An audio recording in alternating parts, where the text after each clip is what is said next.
કહેવાય છે કે ગુજરાતીઓ ધારે તે કરી બતાવે અને આ વાત ફરી એક વખત સાર્થક કરી છે ગુજરાતના ખોબા જેવડા ગામના ખેડૂતે. આ પ્રગતિશીલ ખેડૂતે પોતાની વાડીમાં બે ચાર નહીં પરંતુ 70 પ્રકારની કેરી ઉગાડીને સૌ કોઈને ચોંકાવી દીધા છે. તો મારી પાસે એક દયાવ કાકો કરીને એક મધર પ્લાન્ટ છે.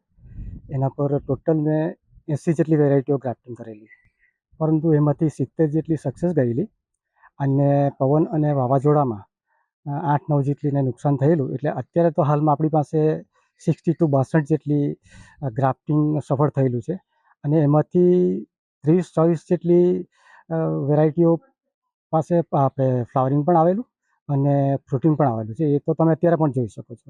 હવે આવા પાછળનો જે મારો જે મતલબ મને જે વિચાર જે આવ્યો ને કે આપણે ત્યાં જે કેરીનો જે પાક ખરો, સૌથી જે મહત્ત્વનો પાક જે ખરો ને એ કેરીનો મેઇન પાક એમ કહેવાય તો ચાલે.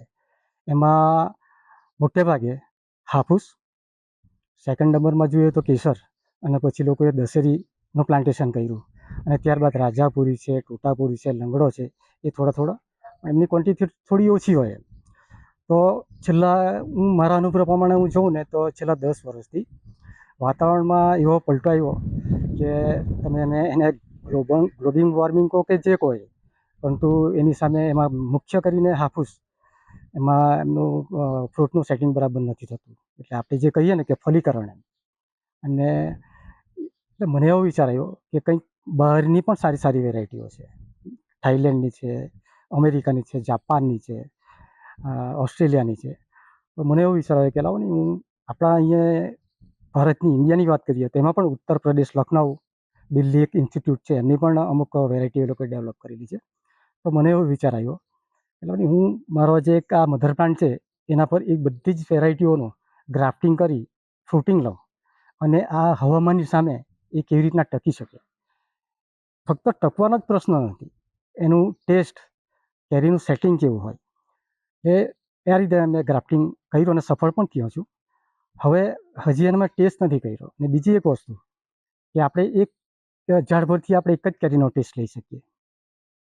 તો હું મારી વાત કરું ને તો હું એક ઝાડ પરથી મારું તો 100 સુધીનું પ્લાનિંગ છે, પણ 100 જાતના હું ટેસ્ટ લઈ શકું. અને ખાસ તો મારા વલસાડ તાલુકો, જિલ્લો કે તમે જે હોય તે આપણા ગુજરાતની વાત કરીએ તો આમાં જે પણ સક્સેસ જશે ને, કે ધારો કે સેન્સેશન છે, એનું મને સેટિંગ બરાબર લાગ્યું.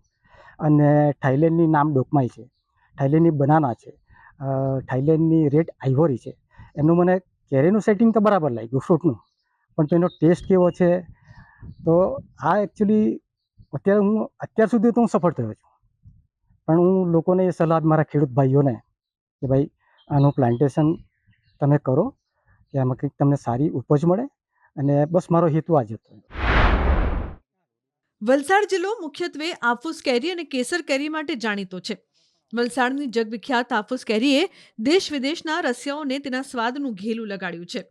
ત્યારે જિલ્લામાં કેરી પકવતા કેટલાક પ્રગતિશીલ ખેડૂતો કેરીના જાતને વિકસાવવા અવનવા પ્રયોગો પણ કરતા રહે છે. એવામાં વલસાડ જિલ્લામાં એક પ્રગતિશીલ ખેડૂતે કૃષિ ક્ષેત્રે અનોખો પ્રયોગ કરીને સૌને ચોંકાવી દીધા છે. બિનવાડા ગામના ખેડૂતના આ પ્રયોગથી તેમના ત્યાં આંબાના એક જ વૃક્ષ પર અલગ અલગ 22 જેટલી જાતની કેરી ઉગાડી એક નવી મિસાલ ઊભી કરી છે. પ્રગતિશીલ ખેડૂત શૈલેષ મોહન પટેલે પોતાના ખેતરમાં અદ્ભુત સિદ્ધિ હાંસલ કરી છે.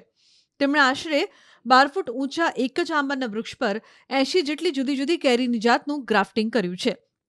પરંતુ પ્રાકૃતિક આફતો અને વાતાવરણના કારણે હાલ આ વૃક્ષ પર 22 જાતની કેરી સફળતાપૂર્વક ઝૂલી રહી છે.